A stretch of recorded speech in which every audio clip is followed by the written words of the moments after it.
Hey, welcome everyone to a special edition of Story Trading. We got the CEO of Dario Health here, ticker symbol DRIO. A quick disclaimer before we start: Story Trading is not an investment advisor, and investing in securities involves significant risk of loss. For those of you not familiar, Story Trading is a practice of understanding market pricing through the lens of the four pillars of fundamentals, catalyst, sentiment, and technicals.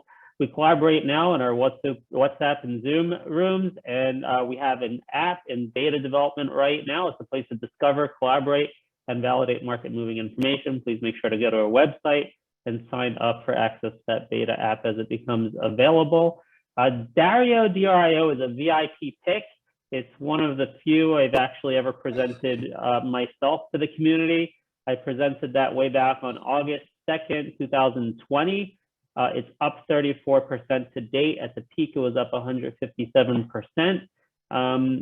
Just a little bit of background information. So, Erez, we can kind of save your time and jump into the good stuff. But we had here the stock bottomed in August on the Q2 report. Then we had a ton of employer deals we announced shortly after that.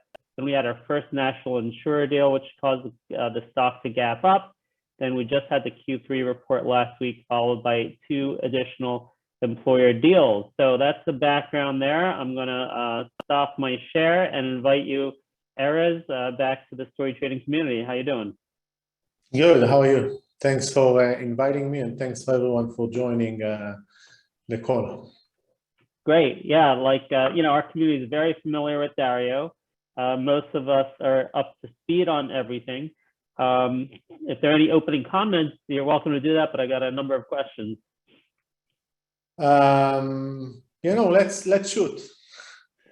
Awesome. I had my portion, along the discussion. So. All right, great. Let me dive in here. The first thing I want to get clarity on the conference call, you had a couple analysts try to pin you down on 2020 revenue, whether you're kind of still in line to double revenue for 2022. And I heard you say different things. So the first analyst, he said, well, we're not really in a position to project that. But then when you were asked the second time, it seemed that you were comfortable with, doubling revenue in 2022. I'm wondering if you can clarify your position on that. Yeah, so let me go one step back. First of all, I think that in terms of execution, what we are pitching for in the last 2 years, in terms of getting, the multi-condition, making the two acquisitions, integrating the two acquisitions, plus winning all the accounts, I think that we showed a very strong capabilities of execution. One of the things that we didn't want to start doing is to provide formal guidance to the market, and analysts are trying to understand so they can build models that are very accurate, and they're trying to do it top down, bottom up.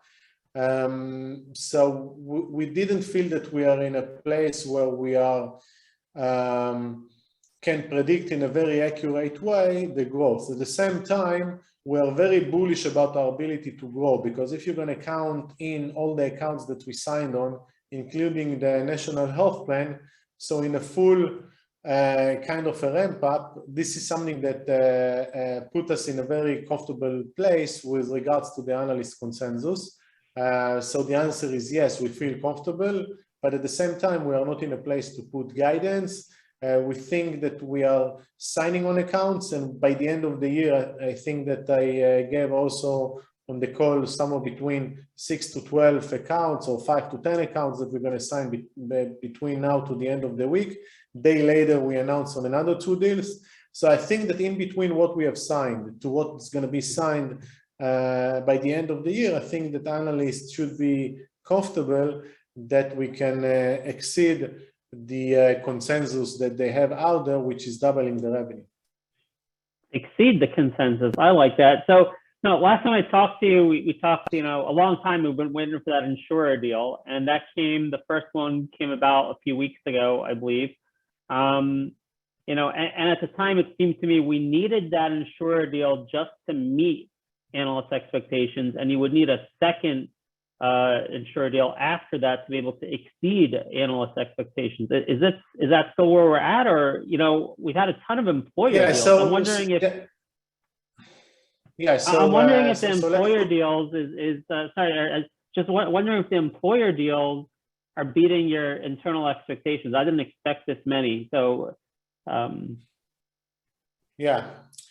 So let's just use the right terminology. Let's for now quote me on meet the expectation, not exceed the expectation. Let's see how we move on until the end of the year. We have another 5 weeks before the end of the year, and we still want to see more accounts that are getting signed. I think that the company will see additional health plans in the short period of time. And this is something that should add to the confidence that we can meet or exceed the analyst expectations. So in between all the wins, we still expect another couple of insurers that will be signed in the short term. We think that we're going to get more employers that will be signed and additional providers that will be signed. I think that given the ramp up that we did on the sales team and the sales force that we have, we're gonna continue a very positive momentum. And if in 2021 we were signing somewhere around 47 accounts or 45 accounts, maybe it's, now post these two, we have total of 49 accounts. I think that before the end of the year, we're going to see a few more.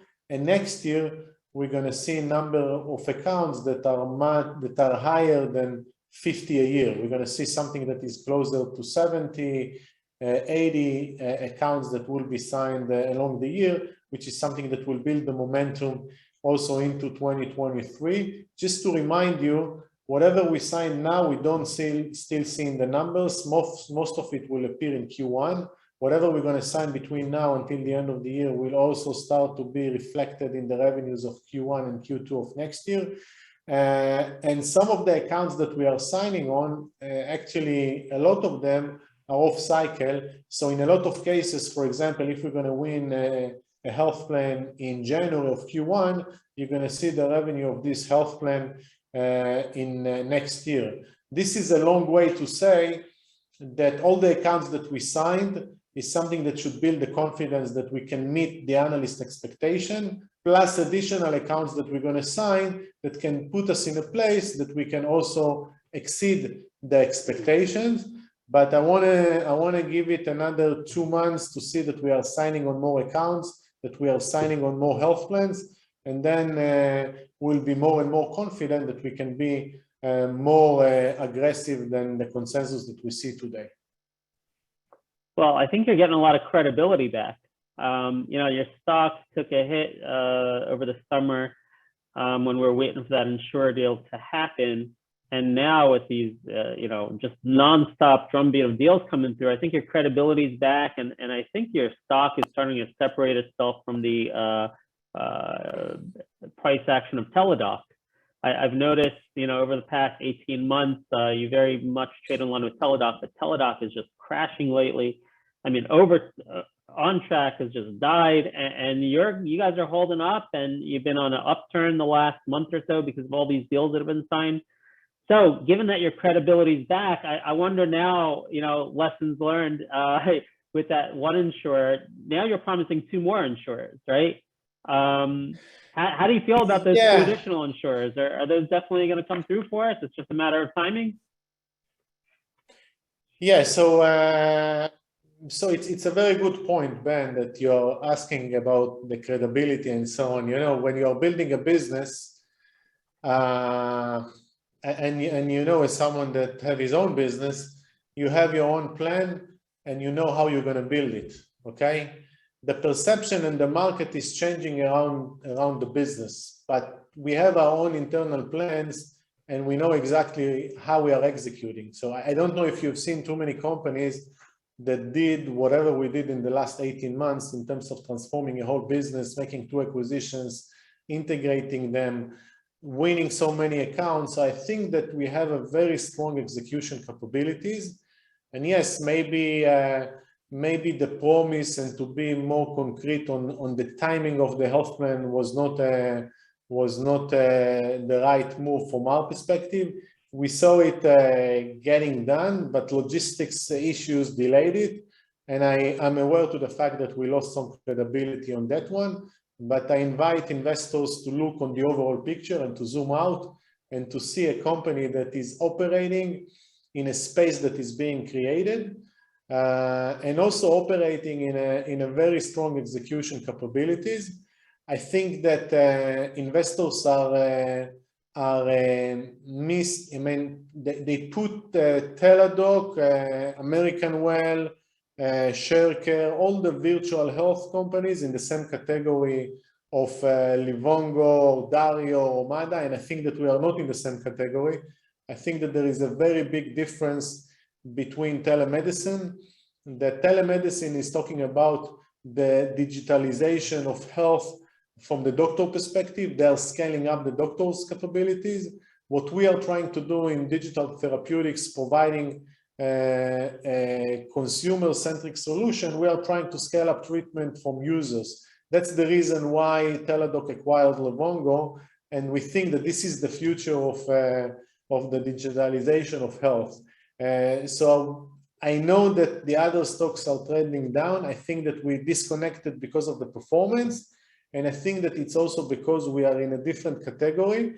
I believe that what we see in the private market with the valuation of Omada Health, more between 1.5 to 2 billion. We see the valuation of Hinge that raised $600 million at a $6 billion valuation. And we see other valuations of companies that are consumer-centric and not telemedicine. And I think that this is the category that Dario belongs to. Unfortunately, on NASDAQ and the New York Stock Exchange, in the public market, we don't see too many companies like Dario. The only comparison that we had was Livongo that was acquired.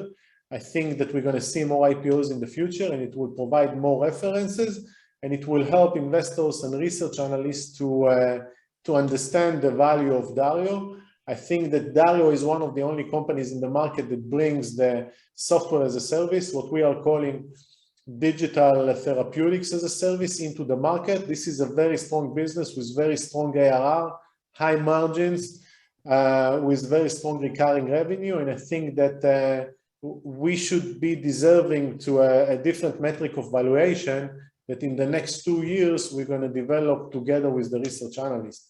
It's a new category in healthcare that is being created, and it's not telemedicine. It's not the Teladoc. It's not the American Well of the world. And I think that this is the reason why investors start to understand why we need to be measured or evaluated in different metrics in the next 2 years. Yeah, well, the way the Teladoc's going, maybe you guys will acquire them soon. That's just going straight down. All right, so by the way, I have a few more questions. So anyone from the audience, if you have any questions after me, just get in the queue. You might want to start raising your hands and put it in the chat. So I think Rick on the conference call, Rick Anderson, said that this insurer deal that was already announced, that the potential for that deal once it goes to, I believe, phase 3 with multi-conditions, hopefully, if I understood him right, that's a deal that potentially can bring in tens of millions of dollars of revenue into the company. Did I hear him right on that? Yes, you heard him right. It's not exactly, it's not accurate. The tens of millions of dollars is accurate in phase number 3. And the tens of millions of dollars is only for one condition. So oh, wow. the way that it's ramping up is that we are getting more and more access to more and more users in the few phases, and this is where we are growing the revenue. And he was not counting in additional conditions. So with the additional conditions under the same health plan, it might be even bigger. So we can get to tens of millions with one condition. That's the current plan that we have with this specific health plan. Well, that is eye-popping. So let me ask you if you can give a little color on the additional insurers in the pipeline, just in terms of relative size. If this one is what you just told us is a potential, number 2 and 3, are they similar size possibilities if you sign them on? Yeah, this one is national plan. You know, one of the top in the country, very, very known name. The other 2 are also known names. One of them is very known name, but the other 2 are regional. One of them is for multi-condition. So the one that is multi-condition and not single condition might also be very big in terms of revenue. So that's the other two health plans. I see on the chat another question about the strategic that we talked about, which is something that I mentioned at the end of the conference call, and then one of the analysts asked about that. So I think that we were very clear about the category of digital therapeutics and consumer-centric solution, and we see that the market is going there. The market is moving away from just doctor digitalization into digitalization through the patient and value-based solution, which is what Dario is doing. So the category is getting designed and created as we speak. Moving forward, and this is what we see in the last 6 months, 8 months, we got tons of inbound calls from big pharma companies and big medical devices companies. And sometimes it's the combination of the two that recognize the fact that this subcategory of digital therapeutics is being created. And this subcategory can generate a lot of revenue. We have seen Livongo, we see Omada, we see Hinge, we see others that's starting to scale up, that manage to generate millions of dollars. And one of the things that we believe big pharma and medical devices, or we were calling it non-digital companies, are seeing is that there is a new category that is being created, and they recognize the fact that Dario have a leading solution in the space. So we expect that a potential deal might happen with these players that want to be part of the digitalization of healthcare, and they are looking for partners that can create a strategic partnership and build something into their future, being a player in this space. Eventually, once we are managing the users and we know the daily routine of the user, we know we collect a lot of data about these users, and we understand exactly how they are operating and how they are behaving, think about a world that in the future, companies like pharma companies and others that want to get closer to the users will have the ability to do this through the platform. So I think that this is something that we're going to see in the future. We got concrete, we were approached by these players. With some of them is starting to get to a concrete discussion. We don't know for sure that the deal will be done, but we know that the discussions are very concrete, and this is something that we expect will happen at some point in the future. We talked about it also in previous quarters. It feels that now it's getting accelerated in terms of the discussions and the chances to get a deal done. Erez, I really appreciate that transparency, and I'm sure everyone else here does too. That's awesome. Sounds like there's a lot of optionality upside here. Going back to those, wow, you opened up a lot of things. I got lots of great questions now. All right, let me just go back to the insurer for a second. When do we find out the names of at least the one that was signed? Are we waiting for them to give permission to PR something? Yeah, I think that once we're going to launch the phase 2 of the account, we will announce the name, and we're going to do probably a press release together. I think it's going to happen, somewhere around April of next year, March, April of next year, and that's something that eventually will be planned. We are working to get approvals to put everything in the presentation of the corporate presentations that we have on the website. So at some point, we're going to put all the logos there. So cool. Investors, shareholders will have the ability to see the logos. We need approvals for that, and we are doing that. And moving forward, we're going to see more logos. By the way, a few of the wins that we had that were also for the multi-conditions, we won them as a result of a reference of other clients. So clients are exposing themselves to other clients, and the brokers are connecting them. So this is something that, it's not a big secret, but for a lot of enterprises and clients, it's very hard to go out there with a press release because from their perspective, they are clients. They are not building, a strategic partnership. They just want to buy a solution, and it's not always makes sense to them to go out with their name on a press release, which is something that I understand. So, we are trying to be more busy with getting the business done than getting public relation done. But at some point, we're going to put all the logos out there. Another thing that was important in the last months or 2 months, in addition to all the wins, I think that the hire of Jared. Yes, I was going to ask you about that. Sure, tell us about that. Yeah, so prior to that, Jared was part of Virgin Pulse and Humana. So Jared brings a lot of experience in the health plan area and also in the employer area. And I know that we were talking about health plans for the last few months, where we're going to win the health plan and so on. So it was a very big drama around the health plan, but I just want to make sure that investors and shareholders understand that eventually Dario have multiple growth engines and revenue engines. It's not just different product lines, it's also different channels. And we think that the channel of the employer is also a very important channel. It's a very sustainable one. It's a very predictable one as opposed to the health plan. Yes, in most of the cases, one health plan can generate like 5 or 10 times what you can generate from one employer. But at the same time, let's remember that Livongo built the whole business only on employer. When they were acquired, they were selling like $320 million just from the employer channel. So I wouldn't underestimate the employer channel.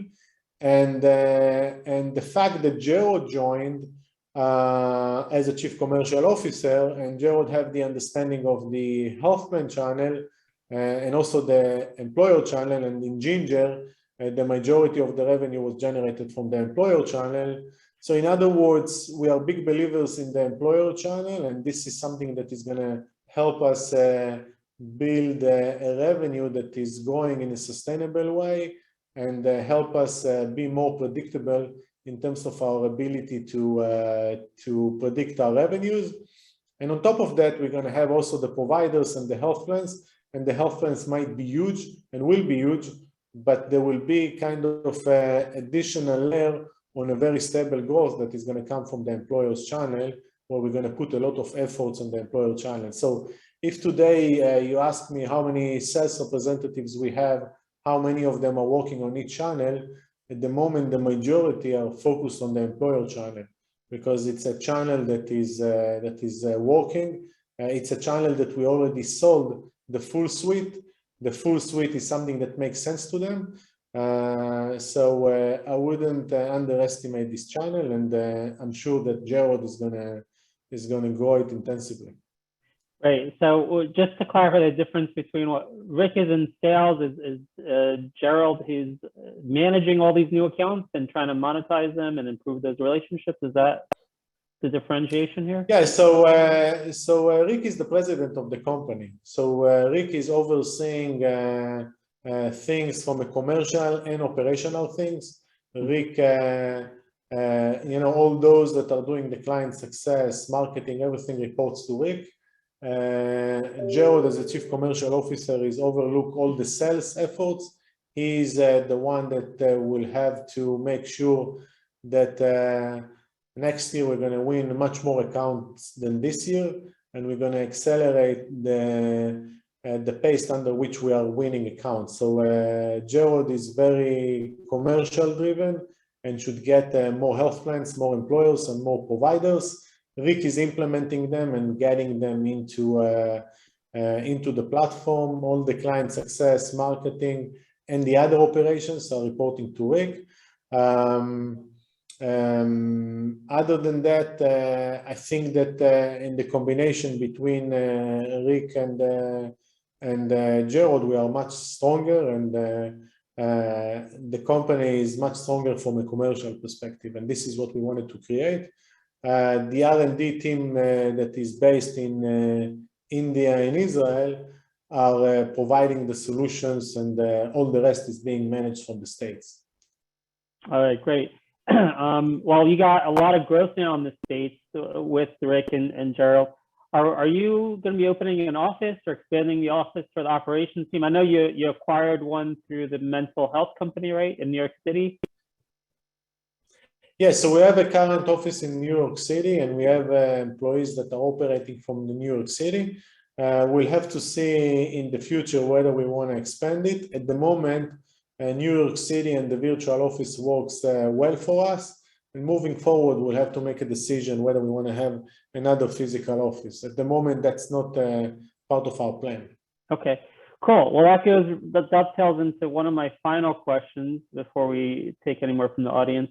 In terms of your expenses and your runway, you're growing, you maybe have to scale up your OPEX to support all of these companies. And then I noticed, I don't know if that's related to the $200 million shelf offering on October 22nd, but if you could tell us a little bit about that. Yeah, sure. So the $200 million is just filing for a shelf, okay? The company didn't have any ability to sell shares that are tradable. Whenever we had to raise money, it was done with private placement, where we had to take people over the wall, and we couldn't sell tradable shares. For every company that is like, in the public market, there is a mechanism for how you can sell shares that are tradable. And this is why we filed for the shelf and for the ATM. $50 million out of the shelf is ATM. This is in order to create ability to raise money in the future. Okay, it doesn't mean that we are utilizing it in the short term, because the run rate that we had is still relatively long. We were burning around $11 million in Q3. I think that the loss that was shown up is much bigger because of the amortization of the acquisitions that we did, plus the stock-based compensation. So it showed like much higher than the cash burn. So the cash burn was in the ranges of like 11.5. I expect that this is a burn that will continue in Q4. And then I expect that with the number of implementations that we have for accounts, including the National Health Plan, I expect that the burn rate will start to slow down in Q1 and 2. And this is what I believe will happen. So practically we have run rate into 2023. We know about things that we have in the pipeline in terms of the wins. We know about strategic things that we are doing. So we believe that eventually once capital will be needed, we'll do it eventually at the right valuation and at the right time. Obviously, as you remember, the 70 million that we did in January was at $21.35. So you can imagine that we don't have a huge appetite to raise money in this level.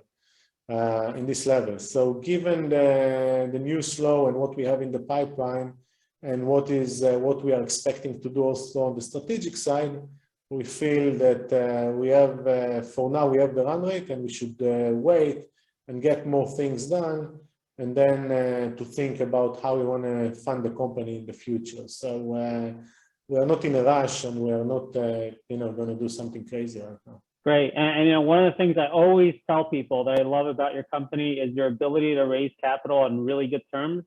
I've personally seen nothing like this ever, with a company of your size being able to repeatedly tap the capital markets with no warrants. Often, in fact, I think 2 out of the last 3 were above the market pricing, if I'm not mistaken. And you do a great job of that, and it sounds like you care about that, and you have your eye on that 21 that you did last time, and it sounds like you'd prefer not to do anything below that.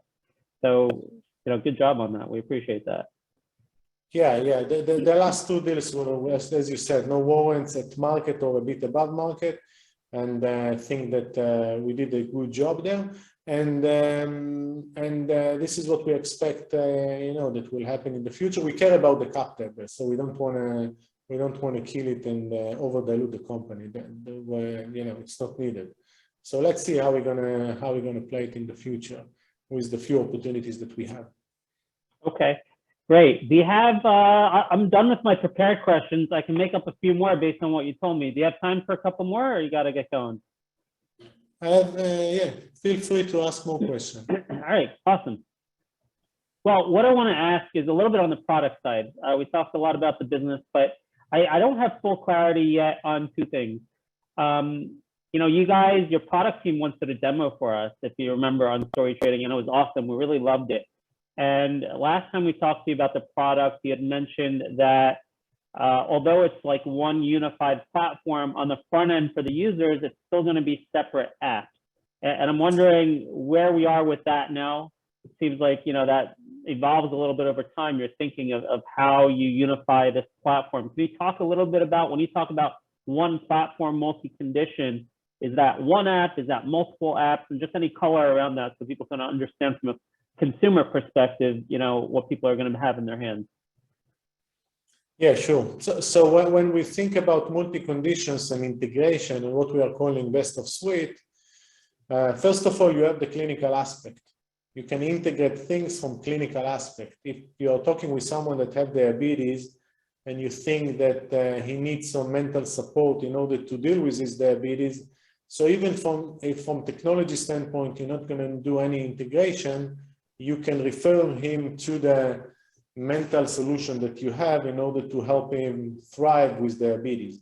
So there is the clinical kind of integration, and clinical integration is how the programs are triggering each other and how we are creating one-stop shop in terms of coaching, that you can get one coach that will understand your multiple conditions. So when you think about integration, think first about the clinical aspect.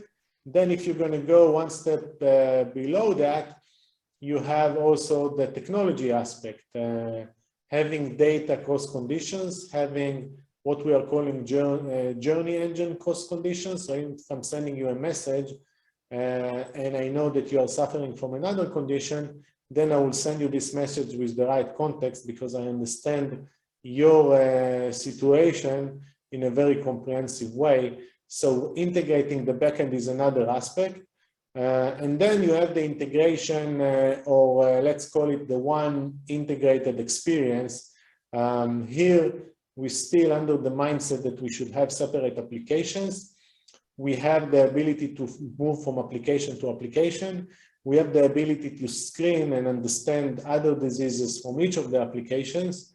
And we have the same look and feel of the applications. So the Dario Move that was launched on the back of Upright is an application that have exactly the same look and feel and user experience of the Dario application, and we're going to do the same with Way Forward this quarter. So this is something that is progressing. In fact, we launched the Dario Move product like a few weeks ago. So I think that the company also showed very strong execution capabilities in terms of getting the acquisition done, integrating the acquisition from an operation standpoint and also from a technology standpoint.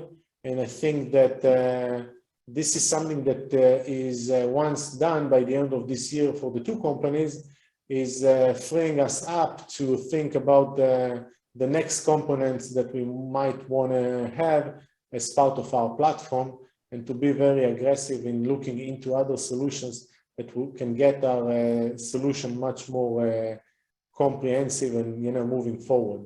So we think that the majority of the growth is going to come from organically from the assets that we have on the platform. But on top of that, we will probably see more acquisitions into next year, which takes me to one of the questions that I see here on the chat by KL, that is asking about the momentum into 2023 and 2024. I think, KL, that the fact that we were growing the team, think about all the wins that you have seen now. All the wins are coming from a lot of efforts that were done in 2020 and 2021 with an organization that was growing from like 4 sales representatives to 16 or 17 sales representatives, and this is the results. Think what will happen in an organization that is going from 17 to 22 and 25, and I think that next year where we're going to be here, we're going to have a much higher number of accounts that are signed, including more health plans and more employers and more providers, plus probably a strategic, at least one or two strategics, which means that our ability to grow the revenue intensively in 2023 and 2024 is something that should happen as well. So we think that we can grow intensively also in 2023 and 2024. I don't know what's going to be the rate. I'm looking into the analyst consensus, and I think that I see there's somewhere between 60 to $80 million. I don't think that it's not realistic, and I think that we are building organization that is already looking into 2023 and 2024. That's the mindset. So I'm very optimistic about this year's and about building something really big here. Yeah, that's awesome. Just to review for people, the conditions you have now, you started with diabetes, I think then you went into the blood pressure monitoring, then you added musculoskeletal company with Upright, and mental health with Way Forward. So if you were not to add anything else, any other conditions through acquisition, going forward like 2 or 3 years, which one of these conditions do you think will be the biggest revenue maker for you? Because I think I've seen a lot of mental health news come out of you guys recently. Yes, the mental health and the MSK are now, very trendy post-COVID.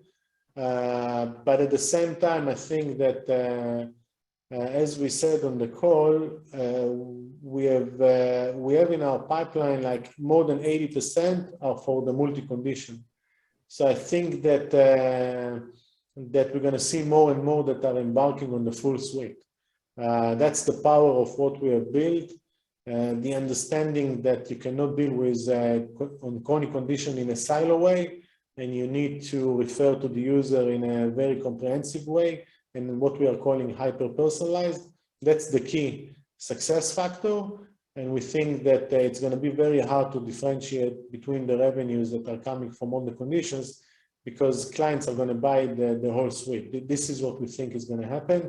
Yes, we can say that behavioral health is sometimes the glue that connects everything together.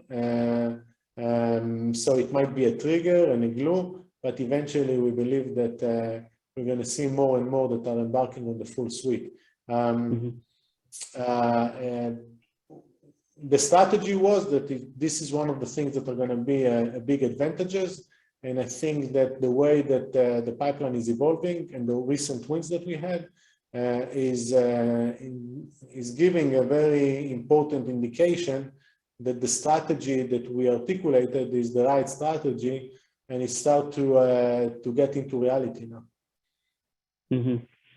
Okay, I promise this will be my final question, and then if there's anything from the audience, that'll be it. But I'm trying to understand in the future, what other conditions you can go into. I believe I asked you once about, for example, let's say theoretically a partner with like a derm tech to allow people to order, patches to test for skin cancer at home, or do like EKG monitor with biotricity. And I think what you said to me is that your platform is really for conditions that don't require a doctor's intervention. It's all patients, doing their own chronic care management. So is that the future for Dario? It's only conditions which you would just don't need a doctor for and you're managing yourself? Or is there an opportunity to get into other spaces that may require doctor consultations and prescriptions with other medical devices? Yeah, so the idea is not to be a telemedicine company. We are not here to replace the doctor. I think that we are here to be complementary on what the doctors are doing. And I think that the way to look at it is asking ourselves what we can do in between the doctor visits when people need to manage their lives by their own. That's number one. Number two, one of the big advantages of Dario, and this is the DNA of the company, is to be extremely consumer-centric, extremely user-centric.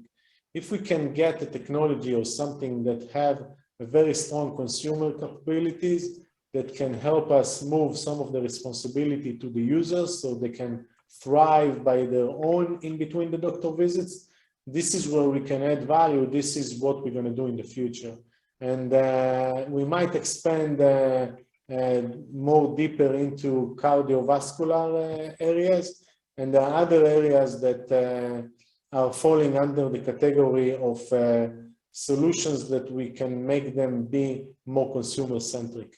We're not going to go into the path of being another telemedicine companies. I think that there are enough companies out there that are trying to give tools to the doctors. We want to give more tools to the users. Okay, great. Understood. Erez, thank you so much for your time today. Want to just hang on 1 second. We'll get a closing comment from you. I just want to remind people who are part of our VIP community, you can collaborate in the Dario research group and check out all our upcoming events on our website. Definitely please follow us on YouTube and StoryTrading. So Erez, thank you very much. Any final words? What's the next thing to look forward to? Yeah, so I think that we're going to see more deals coming. More deals that will build the confidence of investors that we can hit the targets of next year. Probably something strategic that we are working on with all the disclaimers, no promises and so on. But we are very positive that things should happen.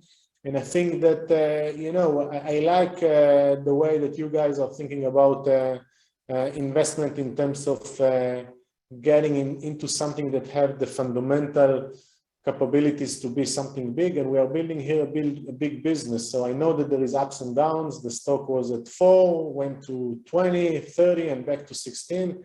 But eventually, when you're looking inside the business, I feel that we are putting in place all the fundamental pieces in order to build a big business, and eventually Mr. Market will be aligned with what we are doing. So it's all good. Sounds great, Erez. Thank you for your time. Keep up the great work. Thank you so much, man. All right, take care. Bye-bye.